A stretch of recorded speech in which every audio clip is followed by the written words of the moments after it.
Lauren Keim here again, and today we're talking about building a follow-up campaign, really growing your business through creating and putting together a solid follow-up campaign. I like to start by explaining that there are three major types of follow-up. There's the follow-up that we use to convert leads that come to us.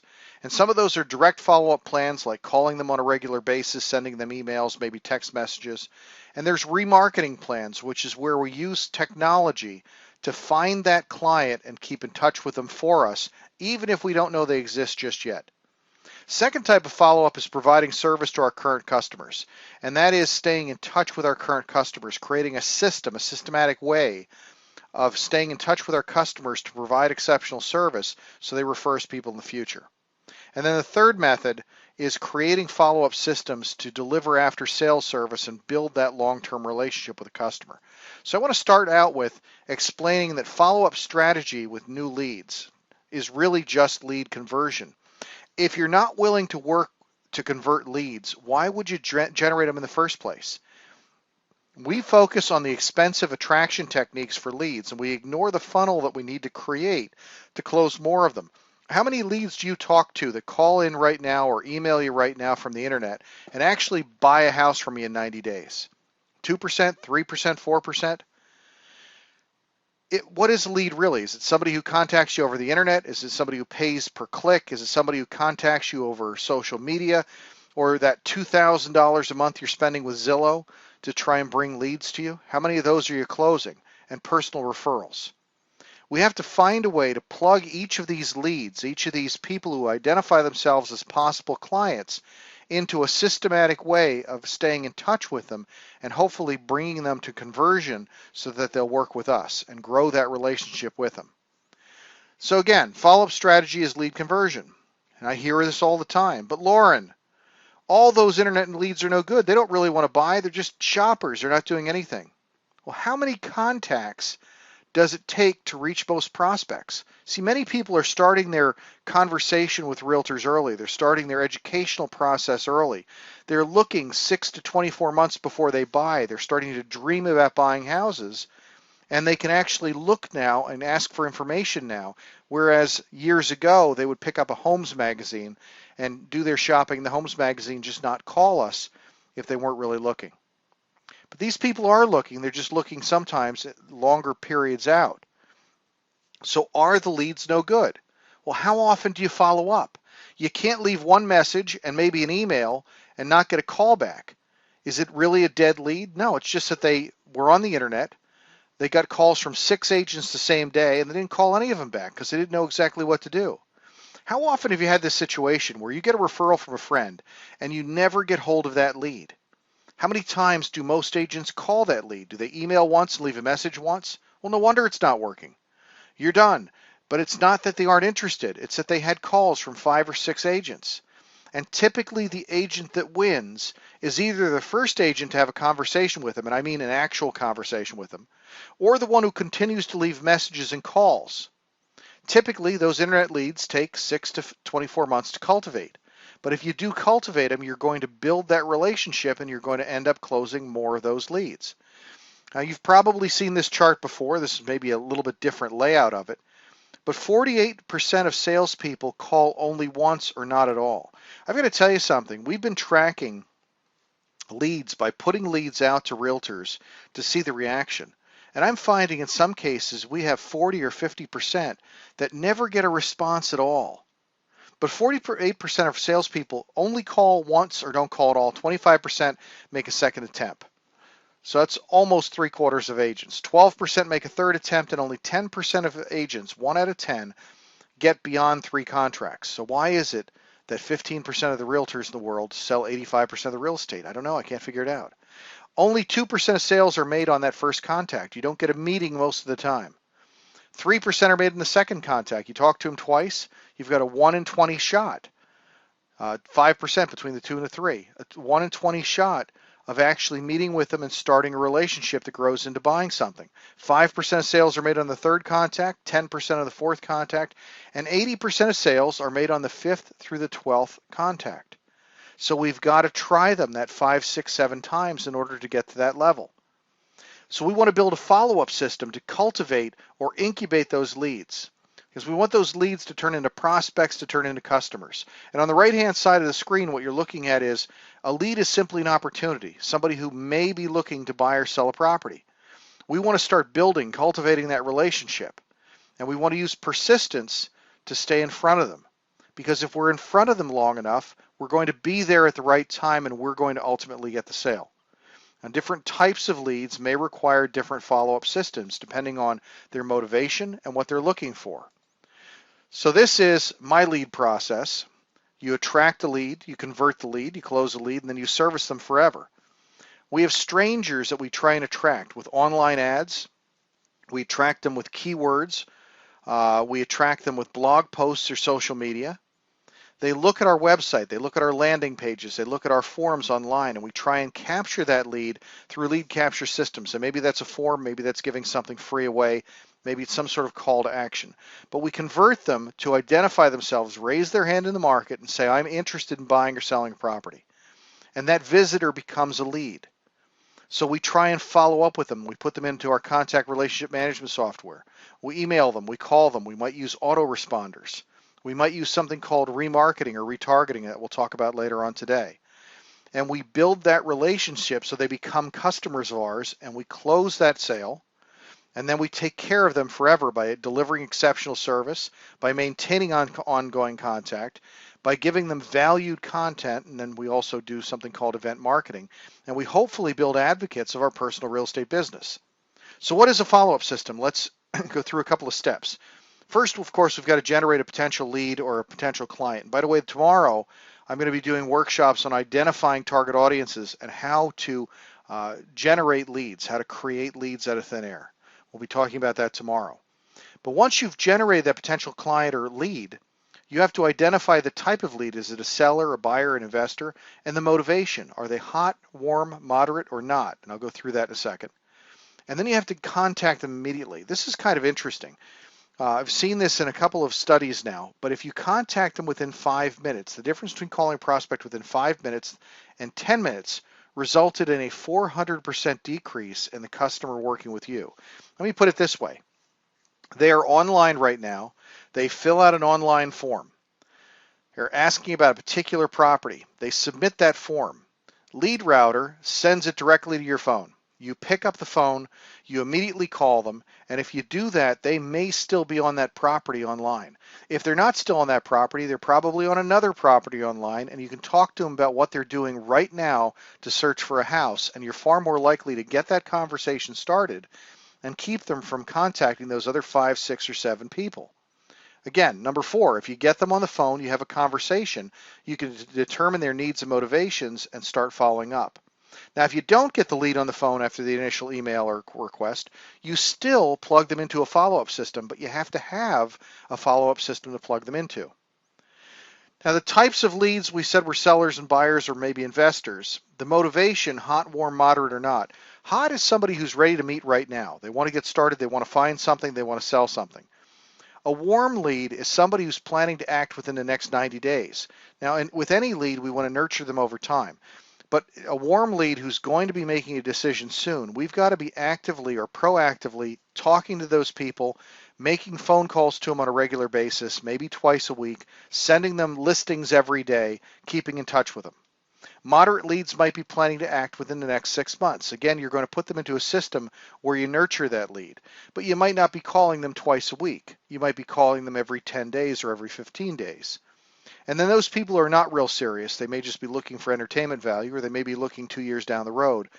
We archive them. We put them into our contact relationship management software, and we start dripping on them. And dripping means following up with marketing pieces on a regular basis and stay in touch with them, but have them in a system where the system is maintaining contact so you can actually be actively working with buyers and sellers. As I said, if you get them on the phone, have a conversation. And when you have a conversation, you want to either schedule an appointment or you want to determine their needs and their motivation. You want to find out where in the process they are so we can determine if they're a hot buyer or if they're not. We want to customize an automated search for them. Don't wait for them to ask. What are you looking for? We'll send you listings right now. We're going to put you under our Zap software. We're going to start sending you listings immediately. And then we're going to start a drip campaign specifically to their needs and motivation, including personal telephone follow-up, because there's nothing more powerful for a lead that is planning on buying something in the next 3 or 4 months than to maintain that actual contact, to call them. Because quite frankly, if you just put them on an automated search, there are 3 other realtors who are going to do the same thing. And that doesn't mean you're going to pick them up as a buyer. You've limited your chances. You've got to be the one that maintains contact. If you don't get the lead on the phone after the initial email or request, start a follow-up campaign, start sending emails and so forth. You might send text messages. We've had better response with some of our students with text messages than just emails, and make phone calls. Now, here's a suggestion. First phone call, I would leave a message. Second phone call, I would call from a different phone, and I would not leave a message. If they don't pick up, you don't want them to know that it's the real estate agent calling a second time, because they're a little scared of you at this point. So you call them 2 or 3 more times from a different phone number, and hopefully one of those times they're going to answer so you can start building that conversation, that relationship. And let me put it another way. If you are concerned that you're bothering that client, because that's one of the big issues I get. I don't want to be bothering them. I don't want to be bugging them. I want to let them work at their pace. Okay. But there's another realtor who's not as nice as you are, who doesn't care as much about clients as you do, that is going to be following up and is going to pick them up as a client, and you don't want them stuck with Bad Breath Realty, do you? Because you deliver the finest service in the industry, and that other person probably doesn't. So keep them away from somebody bad. Make sure that you are the person following up with them. So what is a follow-up campaign? It's a series of planned contacts, and those contacts can be emails, they can be phone calls, they can be text messages, they can actually be physical mail if you want to, and postcards. They can also be pushing marketing to the prospect subliminally or keeping it in front of them through what we call Google remarketing or Facebook pixels. And by the way, tomorrow we're also going to be doing a workshop on Google remarketing and on tracking clients online. It's kind of an interesting system, and I'll explain that a little bit in a few minutes. But staying in contact with them, staying in front of them any way you can.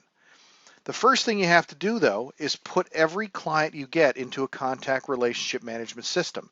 It's better if you have one set up where the lead funnels into the contact management system right away and there's an automated response so that they start getting something immediately. How many of you are using a CRM right now, a contact relationship management software program? Okay. How many of you have access to the Zap software now? The Zap software is a work in progress. There's a lot of things coming for that have not been installed yet. It's a great piece of software, but it's not quite to the level it needs to be yet as a full CRM. How many of you are using Top Producer? Okay. And how many of you are using Boomtown? There's a lot of different software packages out there. One of the things I like about Boomtown, and I'm hoping Zap gets to this level soon, Zap is a fantastic product, by the way. One of the benefits to it is it's got a more robust search than Zillow does. We need to get people off the Zillow train. Keep in mind, if you're not spending money on Zillow, Zillow right now controls about 44% of real estate leads. It's horrible. That is the biggest, the 800-pound gorilla in the room. It controls the real estate market. But if you have the listing, in the old days, the lead used to come to you. It doesn't anymore. It gets diverted. Zillow sells that lead to the highest bidder. And because of that, a lot of people are paying a lot of money to buy back those leads into their office, their agent, their whatever, their team, and you don't get the benefit of the leads on the listings that you take. One of the nice things about Zap is if a lead comes in, it's going to go to you, and it's going to go right into your contact relationship management software. One of the interesting things about Boomtown, which is another software product, is that's a website as well. And again, Zap is on its way to hopefully pass Boomtown. But the idea is that you have a website set up that's fairly robust with an IDX search. And if a lead comes in, it automatically filters into your contact relationship management software. The contact relationship management software tries to figure out what that buyer is looking for and starts pushing information directly to the buyer. So it creates what we call an autoresponder system that stays in touch with the contact even if you've never made a phone call. So if you have anyone who talks to you about anything, you need to put them into your contact relationship management software. You need to put them into Zap. You need to put them into Top Producer if you're using that, and put them on a plan of contacts over time. The two software programs that we have access to right now for free, and free is good at Century 21, is Zap. Many of the offices have that now. And again, it's a very robust search engine that allows us to create websites that have a full IDX MLS system built in that updates like every 2 minutes, pulls leads in, sends you a message directly to your phone that you've got a new lead, and then sends a follow-up email immediately saying, hey, we've got this great program, this great search system, please check us out and try it. You're going to love it. And then in the background, it tracks what they do as they do it, how many searches they've made on the system, how many houses they've saved, and what they're looking at. And you can go in and add a follow-up plan, like some of the ones on the screen, a buyer lead follow-up plan, a closed client follow-up plan, a newsletter follow-up plan, whatever you want. But I'm going to try and convince you that you need to take these plans and dramatically improve them if you want to have a strong relationship with your client. That's Zap. The other one we have at the moment is 21 Online. There's the Business Builder system. Now that is being replaced shortly with a similar but better leads management program or contact relationship management program. But even in this, you've got a first-time homebuyer campaign. You've got a moving tips campaign, a campaign for people who are just looking, a Why Choose Century 21 campaign, a Why List With Us campaign that sends contacts over a period of time. But for it to work, you've got to actually plug your people in and click on Apply Action Plan or Apply Action Sequence and have it start sending stuff out, and then make sure you're making calls as well. But we want something more than this. The first step is every person you talk to, you've got to put into a contact relationship management software program. Whether that's Zap or Top Producer or Boomtown, you've got to get it into a system that's going to help you to build this relationship and help you to follow up. But in addition to doing that, you have to make sure that you're providing value to that customer. You have to provide content that they really want to read, and you have to provide social proof in your follow-up, and I'll explain that. So how do we add value inside each email or follow-up piece? The email follow-up process is every bit as important as your initial message. See, a lot of our agents will go through a lot of work to build a Facebook campaign or a Google campaign where they've got a great ad that says, learn how to buy a house in this town with zero down payment, or learn how to buy a house if you're a veteran with no money out of pocket. You build that campaign, you track those leads, you spend a lot of money to push it in front of the likely candidates that are coming from your zip codes that you're dealing in, and you generate those leads. In order to build a relationship with them, your follow-up has to have as much content, as much meat in it as your initial ad does. So make sure that your follow-up process is very important and done right. Then you're going to test headlines in your follow-up campaigns, because psychology goes into opening emails as much as it does in attracting the client with advertising. You know, interesting headlines in your email make them more likely to open up. And text messages, again, are more likely to be read than emails are. So test what you're doing in follow-up campaigns and see what's working and what's not working. And then we're going to talk about providing social proof in a minute. But remember that buyers are starting their educational process online. They're collecting information. So we need to build trust between the prospect and you. So every contact that you send out, whether it's an email or whatever you're sending them, needs to be interesting or entertaining. They have to want to read it.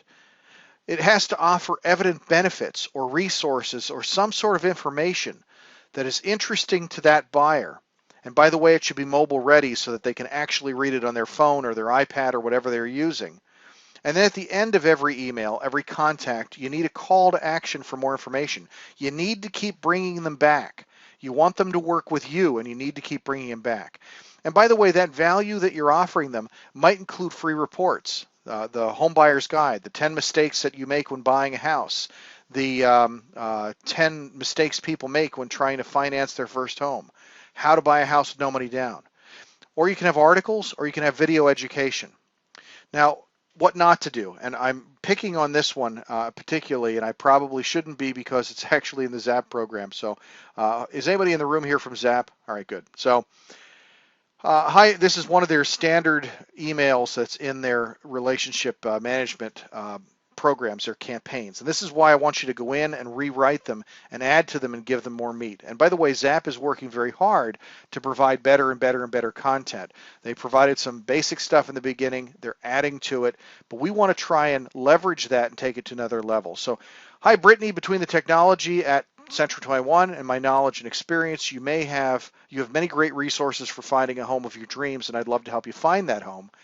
I can tailor my service to your unique needs if you let me know a few more details, like your neighborhood preferences, features you'd like to have in a home, like walkability in the community and what your price range is. But above all, I'd like to meet with you and discuss your wants and needs in person. I look forward to hearing from you soon. It's an okay email, but it doesn't fit the category of being interesting or exciting. It doesn't provide great content or information. It's just another plea to please come back and work with me. So we want to take it a step further than that. And by the way, if you're not doing anything, this is fantastic. It's another contact. It's going to lead you to higher results because you're reaching out and having a follow-up system and others aren't. But I want to make it better. I want to try and make sure that you're absolutely providing value in every contact that you do. So what are we going to do? We're going to be interesting. We're going to tell the prospect something they didn't know before. You're going to be surprised how things that seem obvious to you because of your specialized knowledge could be valuable inside information for your prospects. And we're going to offer real tangible benefits. Make sure that your emails offer value to those prospects and even to your former customers. Whether it's offering them resources or how-tos, your reader should walk away with something new every time they get some contact, some communication from you.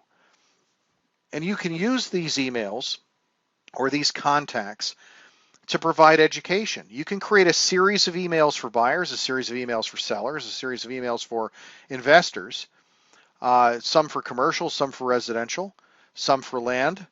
Create a series of custom emails that fit the category of the person that's looking. I'm a first-time home buyer. So for a first-time home buyer, you might include an email on searching for a home on the go, selecting the right home, special financing options. Are you pre-approved yet? Apply these tips to finding a great deal, how to make an offer, and understanding home inspections. Now, if you've got a buyer who is buying up, who's going to be selling a house and buying another one, you may want to increase this, change what you're putting in here, and include some language about selling their house and figuring out what it's worth, about trading up, about the benefits of trading up.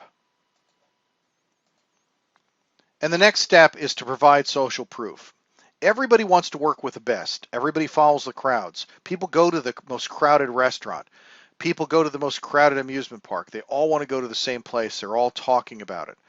And social proof eases the mind of customers so they're more likely to work with you. Referrals are very powerful, of course, because someone is saying to someone else, this is the person you have to use. Don't get stuck with some realtor over at Doggy Breath Realty. Go see Lauren because he's really going to take care of you. That's a powerful testimonial. That's social proof. Aside from that, we have to be able to generate some of that and show it to our clients. So we want reviews on Zillow. We want reviews with client testimonials that we can pull off central21.com. And we want to include some of those client testimonials in some of the emails we send out, in some of the literature we send out. We want to include success stories. And those success stories are going to help us to show them what we've been able to do in the past. This is how we helped a buyer get into a house with only $1,800 out of pocket. Here's how we were able to sell a house that had only one bedroom that was very unique. This is how we were able to sell a multi-million-dollar mansion. It shows them proof of what we've done. And certifications help as well. If you have any of those, you can build those into your advertising plan. Why is it important to be a CRS? Why is it important to be a GRI or something else, a CDPE? And then everything you send out should have a call to action. Anything from downloading an ebook to registering for a contest or viewing the rest of the article on your site. And when I say the rest of an article on your site, you want to keep bringing them back to your site. And one of the ways to do that is in an email to give them, let's say, 2 of the 10 deadly mistakes that buyers make when buying a property. And if they click at the bottom of the link, it'll take them back to your site to show them the other 8. For the rest of them, just click here. But try and bring them back to your website. Click for this free report. Click for a free no-obligation market analysis or a no-obligation pre-approval. All these things are ways to bring people back to your site over and over and over again. And we call these drip campaigns. And some of the things that you can put into drip campaigns for buyer leads, obviously you want to keep sending them properties for sale. That's one way to keep in touch with them. And Zap allows you to set up a search parameters for a client and send those out to that client. If you don't have that, or you don't know how to use that, or you feel that you need to use a multiple listing system, you can send out automated searches from your multi-list. But get stuff in front of them. Have properties going to them. That's important to them. You want to intersperse home buying tips, educational information on the home buying process, parceled out over several months in article form and video form, like I said, where the client's going to get to know you, or even as an ebook. Evidence of success updates, which we talked about, stories of successful transactions that might be relevant to the potential buyer or seller. You might send out market snapshots or updates on the housing market, including average price, days on market, list to sale ratios, and other things that are important to them. And then drip campaigns for relocating buyers might include community information and links. We'll talk a lot about community information and how to leverage that in our video program tomorrow. If you're trying to drip on home seller campaigns, you can do something very simple. You can send out market snapshots, information and statistics on the current marketplace. What's sold recently? What are the list to sales price ratios and days on market? Educational information on the home selling process. And again, you can use videos, you can use ebooks, you can use home staging technique information to send out, articles, whatever you can come up with. And evidence of success of stories of successful transactions that might be relevant to the potential seller. And drip campaigns for your social network. Now, why do I talk about your social network? We all know that 64% of our clients right now today are coming as a result of someone who already likes and trusts us. People who are part of our sphere of influence, our social network, people who are past clients, and those people that they refer to us are all coming to us as a result of that connection, that link, and that's 64% of our business nationally. So we want to find a way to keep in touch with them, and we want to mix emails that we send to them on a regular basis, maybe newsletters, some humor, and a lot of social media contact. You can put in social media updates about the market and your personal real estate business. You can do evidence of success, telling stories of recent sales or listings, resources for homeowners, including tips on home maintenance and decorating. And I keep bringing back humor because there's a lot we can do with humor.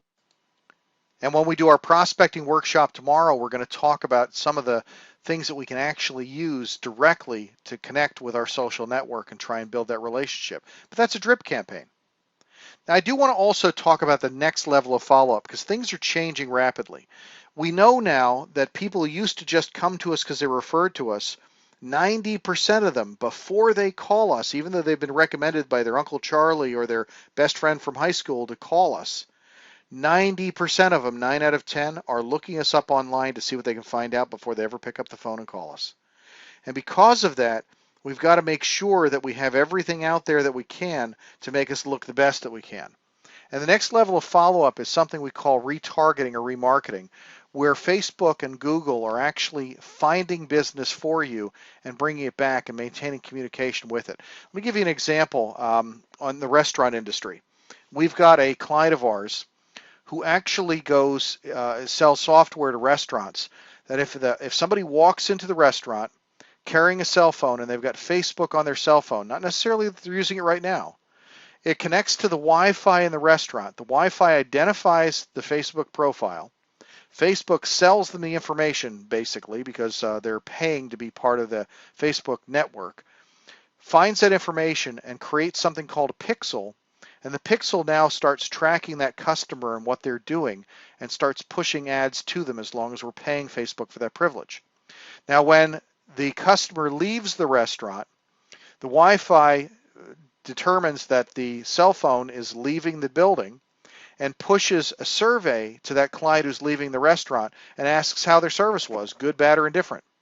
And if the person says the service was great, that form might push that information over to Yelp or some other online service. If it's bad, then it sends an email instead to the owner of the restaurant.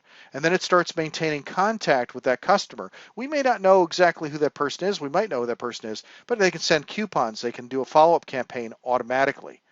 That is called remarketing or retargeting. It tags where the lead comes from, if it comes from social media or email or Zillow or your website, and we'll talk about that briefly. It tags people through Facebook Pixels or Google AdWords, tries to find out what they like, tries to figure out whether or not you're a good match for what they're looking for, and starts pushing content to them and follows the clients around the internet like cookies used to be. If anybody here bought a plane ticket to get to Las Vegas, you probably saw travel sites pop up on your screen for the next 3 weeks. Travel sites, airline sites, anything that's similar to that. If you bought a hammer drill lately, you're going to see hammer drill ads. If you bought a Weber grill recently, you're going to see ads for grills all over the place. It's because the giants, the Googles and the Facebooks of the world, are taking the information of how people are shopping, how they're searching, and they're selling that information to those people who want to put something in front of them. So if somebody's searching for houses online, Facebook and Google can actually push ads directly to them based on what they're doing.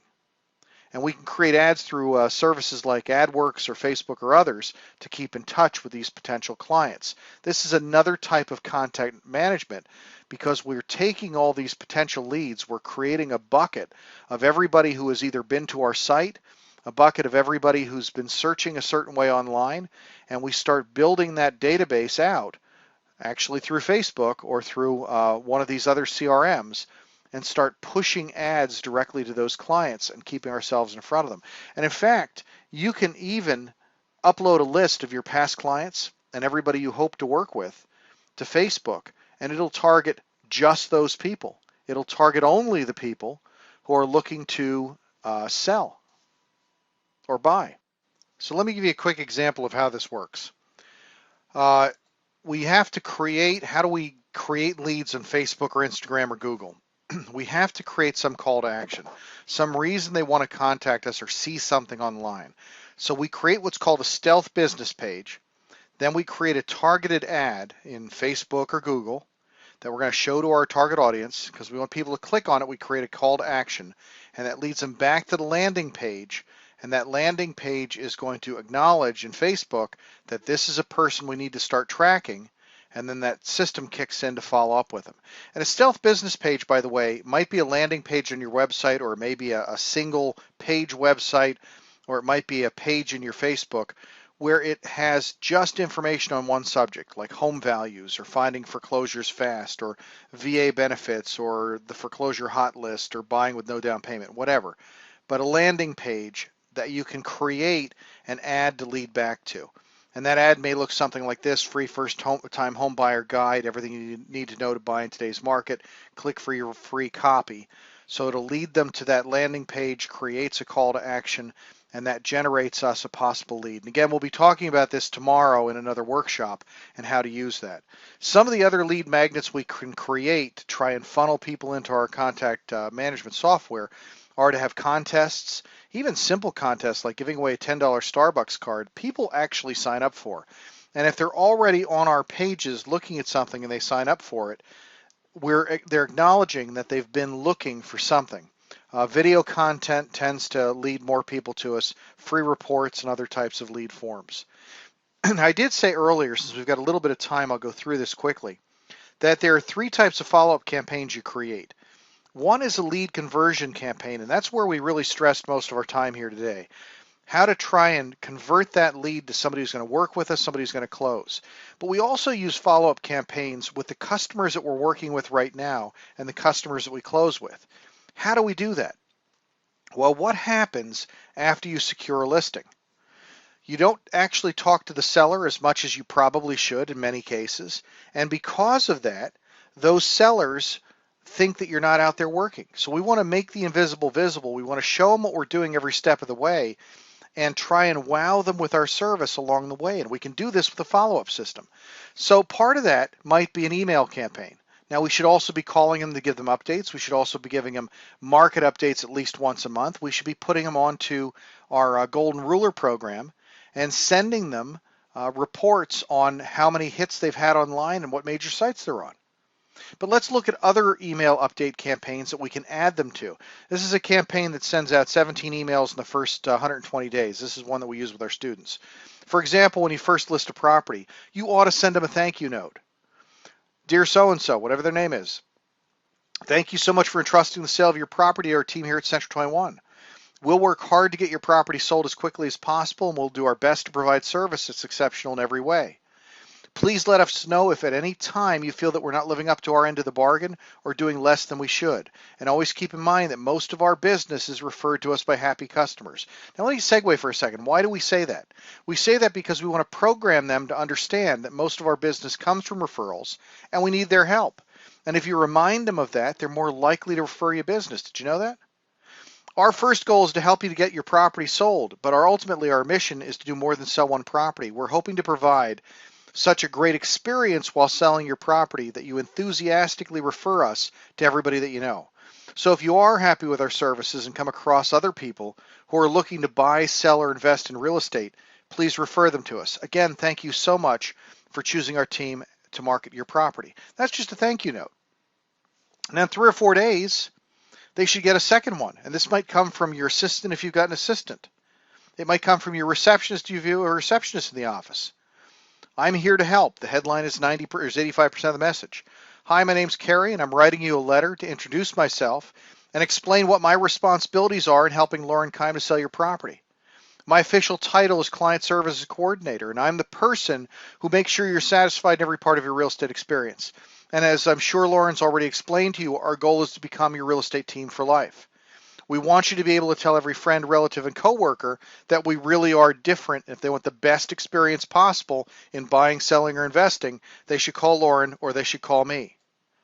And there's always a postscript at the bottom. There's some other information maybe about what her job functions are. And it says, and I keep in touch with you just like Lauren does to let you know what's happening with the sale each step of the way.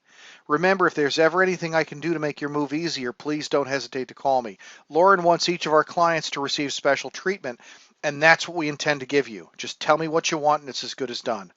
P.S. We spend most of our time delivering first-class service to our clients and spend very little time chasing new business. We build strong, lasting, lifetime relationships, one person at a time, and because we do, most of our new clients come to us on the advice of people who've learned to trust and respect us. Now, is that a little different than anything you're sending out now?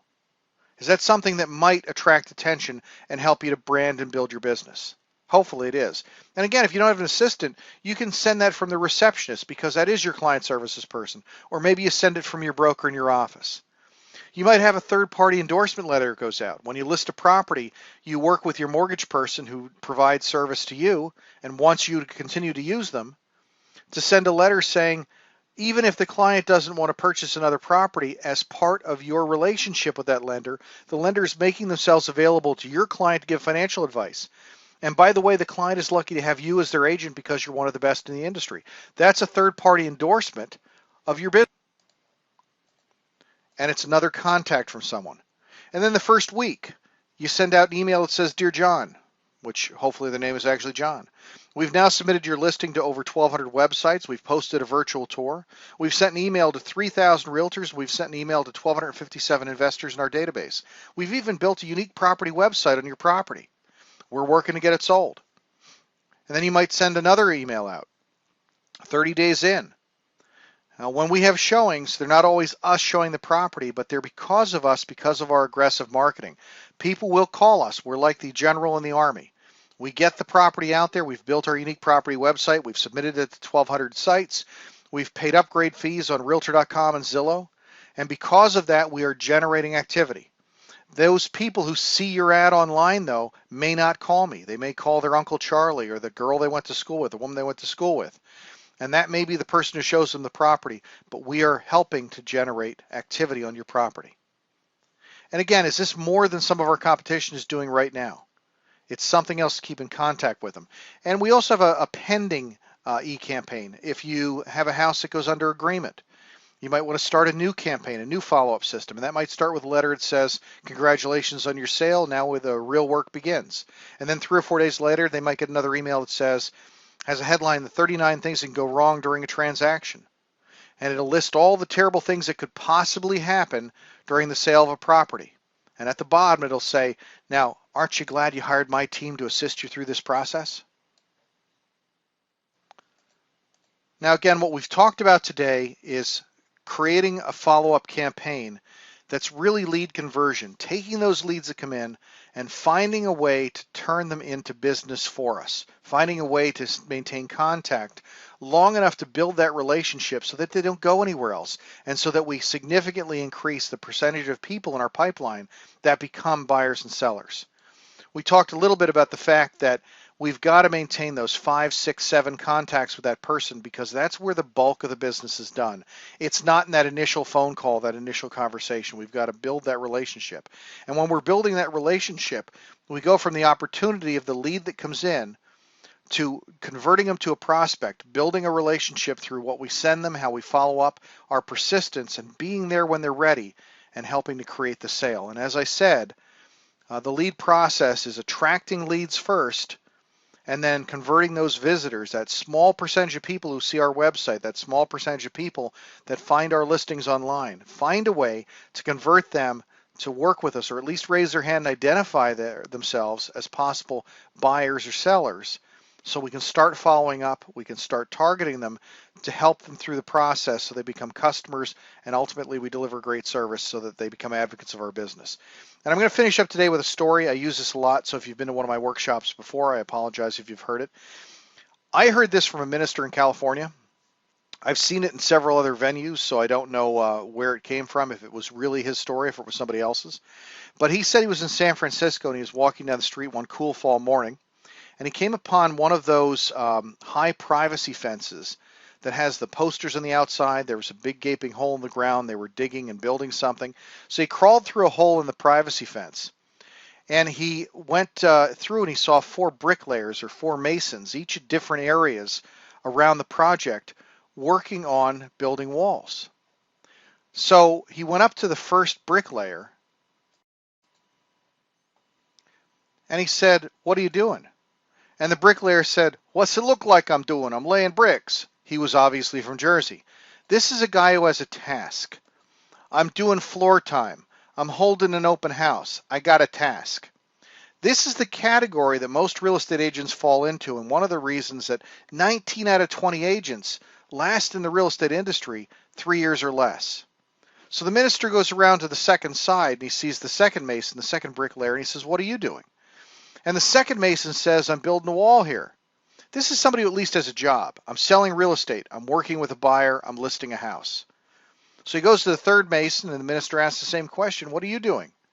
And the third mason says, "I'm building a church." Well, at least this one has a career. "I'm listing and selling properties. I'm trying to sell 25 properties this year." The problem is that this is the spot where most of us plateau. We work and we work and we work in our business instead of on our business, and we stagnate. We want to get to the next level. We want to get past that. And the minister goes to the final mason and he says, "What are you doing?" And the final mason says, "Can't you see it? We're building a great cathedral. Over there, people are going to be getting married and they're going to be starting their shared lives together. Over here, we're going to be starting a soup kitchen. We're going to be feeding the hungry and the homeless. And over there, over that side, we're going to be building a midnight basketball program and getting kids off the streets, getting kids off drugs." That's somebody who clearly understands the big picture, somebody who has a vision of how things need to be. When we start agents with our mentoring program, we usually have them write a letter to themselves as if it's a year down the road. And they're writing to themselves about how successful the last year has been, what they've done, how they've accomplished it, and what steps they took to get there. Because you need to be able to visualize the steps to take them. If you want to be wildly successful in your real estate practice, you need to see your business, your practice, from the point where you want it to be, not the point where you are right now. You have to envision what you want it to ultimately look like and build toward that vision. And when we're looking at follow-up systems, this looks like a daunting task to a lot of people. Start with one aspect of it. Maybe we'll start with a buyer sequence, action sequence, or maybe we'll just start by putting everybody in a contact management program if you're not doing that. But start with a buyer sequence and lay out what steps you're going to take. What are you going to send them? And then after you lay out the steps, write each one of them. Write each letter. Write each email. If you're going to do an educational video series, do one video at a time and put those people on the video series, no matter how many you have so far. And hopefully you'll get it done in a relatively short period of time, but you have to start by having a plan and laying it out. I hope you've enjoyed everything we've done today. And by the way, I'm supposed to mention that we do have recordings of this session and all the stuff that we're doing that are going to be sold at this event. Any questions anybody's got?